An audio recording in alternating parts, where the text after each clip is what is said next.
కొద్ది రోజుల క్రితం పాన్ ఇండియా స్టార్ ప్రభాస్ జాతకంపై ప్రముఖ జ్యోతిష నిపుణుడు వేణుస్వామి చేసిన వ్యాఖ్యలు సంచలనంగా మారాయి. ఆయన జాతకం ప్రకారం ప్రభాస్ ప్రస్తుతం మంచి రోజులు కాదు.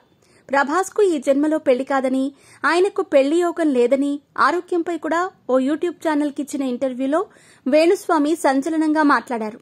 ప్రభాస్ పెళ్లి విషయంలో సమస్యలున్నాయని ఆయన చెప్పారు.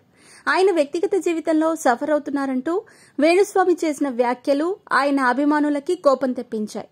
అయితే వేణుస్వామి చెప్పిన కొన్ని జాతకాలు నిజమవడంతో అటు అభిమానుల్లో కంగారు కూడా మొదలైంది. తాజాగా ప్రభాస్ పెద్దమ్మ కృష్ణంరాజు గారి భార్య శ్యామలాదేవి గారు ప్రభాస్ జాతకంపై చేసిన కామెంట్స్ వైరల్ గా మారాయి. ఆయనెవరో ప్రభాస్ జాతకం అంటూ చెప్పారు. అసలు ప్రభాస్ జాతకం ఆయన తల్లిగారికి తప్ప మాకెవ్వరికీ తెలియదు.